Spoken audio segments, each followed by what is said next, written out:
નમસ્કાર વિદ્યાર્થી મિત્રો, જ્ઞાન સેવા ચેનલમાં હું અજય લીંબડિયા આપ સર્વ વિદ્યાર્થી મિત્રોનું હાર્દિક સ્વાગત કરું છું। આગલા વિડીયોમાં આપણે પ્રશ્ન નંબર 4 નો એ જોઈ ગયા હતા। આ ભાગમાં આપણે પ્રશ્ન નંબર 4 નો બી જોવાનો છે। માંગ્યા મુજબ જવાબ આપો, એમાં પ્રકરણ નંબર 11 આપ્યું છે। એમાં પહેલો પ્રશ્ન સાદુરૂપ આપો 2 ની 4 ઘાત ગુણ્યા 5 ની 0 ઘાત। ચાલો સૌપ્રથમ આપણે સાદુરૂપ આપવાનું છે। तो एमा पहलो प्रश्न के 2 ની 4 घात गुणिया 5 ની 0 घात। चलो 2 ની 4 घात એટલે કેટલા થાય 2 ગુણ્યા 2 ગુણ્યા 2 ગુણ્યા 2 ચાર વાર લખી શકાય ગુણ્યા 5 ની 0 घात એટલે 1 કારણ કે કોઈ પણ સંખ્યાની 0 घात હોય ત્યારે 1 2 2 4 4 2 8 8 2 ને 16 તો આનો જવાબ કેટલો આવશે 16 આવશે। चलो बीजो प्रश्न के सादू रूप आपो एमां पण 3 ની 2 घात गुणिया 10 ની 3 घात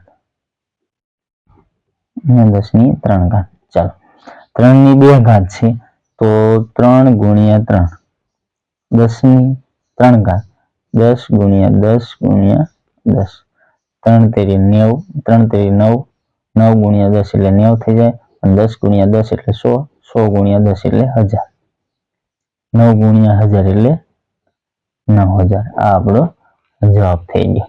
ચલો રેડી। હવે દાખલા નંબર 3 શું આપ્યો છે કે પ્રમાણભૂત સ્વરૂપમાં દર્શાવો। એમાં પૃથ્વીનું દળ આપ્યું છે એટલા કિલોગ્રામ છે એવું। તો સૌપ્રથમ આપણે આને પોઈન્ટમાં ફેરવવા પડશે। તો પોઈન્ટ ક્યાં સુધી લાવવો પડશે તો કે અહીંયા સુધી 5 સુધી લાવવો પડશે। અહીંયા આપણે અહીંયાથી ડાબી બાજુ ખસશું જેટલી સંખ્યા ખસશું એટલે આપણે 10 ની ઘાત લખી નાખશું। ચલો તો અહીંયા 1 2 3 4 5 6 7 8 9 10 11 12 13 14 15 16 17 18 19 20 21 22 23 24 તો 5.976 तो आनो जवाब केटलो थशे 5.976 गुणिया 10 ની કેટલી ઘાત તો કે 24 ઘાત। રેડી 5.976। ચાલો હવે દાખલા નંબર 4 જોઈએ। ઘાતાંકના નિયમનો ઉપયોગ કરી જવાબ ઘાત સ્વરૂપે લખો। ચોથો પ્રશ્ન એમાં પહેલો પ્રશ્ન કે 3 ની 2 घात गुणिया 3 ની 3 घात गुणिया 3 ની 5 घात। ચાલો આધાર બધામાં સરખા છે તો ઘાત ઘાતનો શું થાય સરવાળો। તો કે a ની m घात ગુણ્યા a ની n घात ગુણ્યા a ની કોઈ પણ ઘાત આપણે લખી નાખીએ l घात તો શું થાય a ની m plus n plus l घात થાય। તો બધાનો સરવાળો થશે તો કે હા। ચલો હવે 3 ની બધાનો સરવાળો 3 ને 2 5 5 ને 5 10 એટલે આપણો જવાબ શું થઈ જાય 3 ની 10 ઘાત આપણો જવાબ થઈ જાય। ચલો એ જ રીતના બીજો પ્રશ્ન શું આપ્યો છે કે a ની 5 घात ગુણ્યા a ની 3 घात કેટલો આપ્યો છે a ની 5 घात ગુણ્યા a ની 3 घात। તો અહીંયા આધાર સરખો તો ઘાત ઘાતનો સરવાળો તો a ની કેટલી ઘાત 5 ને 3 8 એટલે a ની 8 ઘાત થશે। ચાલો એ જ રીતના ત્રીજો પ્રશ્ન કે 6 ની 4 घात ભાગ્યા a ની 2 घात તો અહીંયા પણ એ જ રીતના અહીંયા હવે શું થશે ભાગાકાર થશે કે 6 ની 4 घात ભાગ્યા 6 ની 2 घात તો શું થાય અહીંયા નિયમ લખી નાખીએ કે a ની m घात ભાગ્યા a ની n घात બરાબર a ની m ઓછા n घात એટલે 6 ની કેટલી ઘાત વધશે 6 ની 4 માંથી 2 જાય તો 2 ઘાત વચ્ચે એ આપણો જવાબ થઈ ગયો। ચાલો હવે દાખલા નંબર 4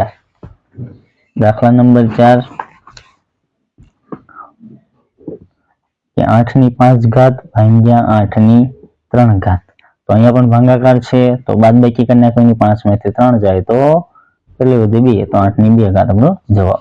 ચાલો પાંચમો દાખલો 5 ની 2 घात આખા ની 3 घात તો ઘાત ઘાતનો શું થશે ગુણાકાર થશે તો 5 ની 2 તેરી 6 ઘાત આ આપણો જવાબ, કારણ કે એની m ઘાત હોય અને આખા કૌંસની n ઘાત હોય તો એની mn ઘાત થાય, આ આપણો નિયમ થાય. ચાલો છઠ્ઠો પ્રશ્ન, 3 ની 3 ઘાત આખા કૌંસની 50 ઘાત, તો અહીંયા શું થાય, ઘાત ઘાતનો ગુણાકાર થશે, તો 3 પંચા ને 15 એટલે 3 ની કેટલી ઘાત થશે, 150 ઘાત થશે, કારણ કે 3 ની 3 ઘાત એને આખા કૌંસની 50 ઘાત. ચાલો હવે 7મો દાખલો, 7 ની 3 ઘાત ગુણ્યા 8 ની 3 ઘાત.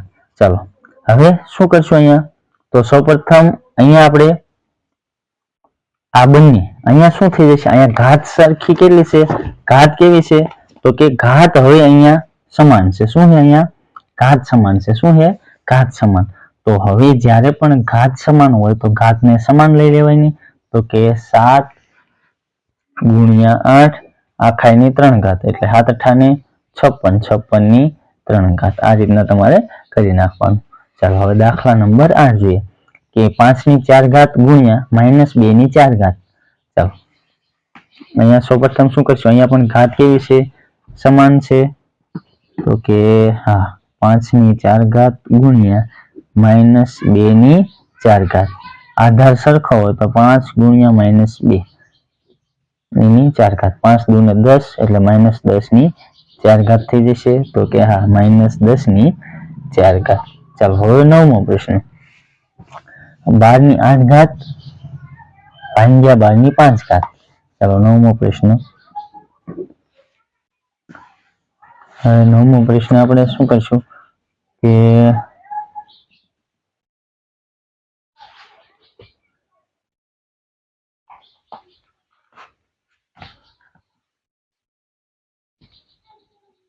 12 ની 8 ઘાત ભાગ્યા 12 ની 5 ઘાત બરાબર. હવે આધાર સરખો, ઘાત ઘાતનું શું કરી નાખવાનું, બાદબાકી, તો 12 ની કેટલી ઘાત આવશે, તો કે 3 ઘાત. 12 ની 3 ઘાત આપણો જવાબ. ચાલો હવે 10મો પ્રશ્ન, 10મો પ્રશ્ન એટલે 7 p ની આખા કૌંસની 4 ઘાત, તો કે 7 ની પણ 4 ઘાત થાય અને અહીંયા p ની પણ 4 ઘાત થશે, તો કે 7 ની 4 ઘાત ગુણ્યા p ની 4 ઘાત, આ આપણો જવાબ. ચાલો રેડી. હવે પ્રશ્ન નંબર 5 જોઈએ.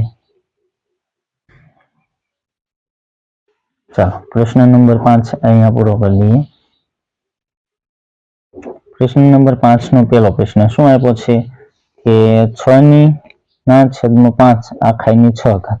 આને વિસ્તૃત સ્વરૂપમાં લખવાનું છે, એટલે બીજું કાંઈ શું ન હોય, આપણે એને ઘાત જેટલી ઘાત છે એટલી આપણે લખી નાખવી પડે, કારણ કે 6 ની પણ 6 ઘાત થાય અને 5 ની પણ 6 ઘાત થાય. હવે જેટલી ઘાત છે એટલી વાર લખી નાખી, 6 વાર છે તો 6 વાર લખી નાખી, આ 3 વાર ને 3 વાર 6 વાર. હવે એટલી જ વાર 5 લખી નાખી, 5 ગુણ્યા 5 ગુણ્યા 5 5 ગુણ્યા 5 ગુણ્યા 5. ચાલો આ વિસ્તૃત સ્વરૂપ થઈ ગયું. એ જ રીતના બીજો પ્રશ્ન કે -5/7 આખાની 4 ઘાત, એટલે -5 ની 4 ઘાત, એ જ રીતના 7 ની 4 ઘાત, બંનેની 4 ઘાત થઈ ગઈ. તો હવે શું કરવાનું છે આપણે, તો જેટલી વાર છે એટલી વાર લખી નાખીએ. કેટલી વાર છે, તો કે 4 વાર, તો -5 1 વાર ગુણ્યા -5 2 વાર ગુણ્યા -5 3 વાર ગુણ્યા -5 4 વાર. 7 કેટલી વાર, આ 1 વાર, આ 2 વાર, આ 3 વાર ને 4 વાર. ચલો રેડી, 4 વાર થઈ ગયા, તો કે હા આ આપણો દાખલા નંબર અહીંયા પૂરો થઈ ગયો. ચાલો પ્રકરણ નંબર 12 કે નીચેના ચિત્રોમાં સમિતિની રેખાઓ દર્શાવો અને કેટલી સમિતિની રેખાઓ છે તે લખો. તો સૌપ્રથમ અહીંયા જો ત્રિકોણ છે એટલે એક આ સમિતિની રેખા છે, તો કે 1, પછી બીજી આ રીતના એટલે 2 અને અહીંયા ત્રીજી એટલે 3 સમિતિની રેખા થશે.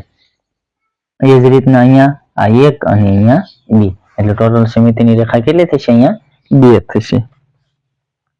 ચાલો પ્રશ્ન નંબર 7 માં જો કે આપેલા આકૃતિમાં દરેક આકારને દર્શાવેલી તૂટક રેખાની આસપાસ સમિતિ બને તે રીતે પૂર્ણ કરો.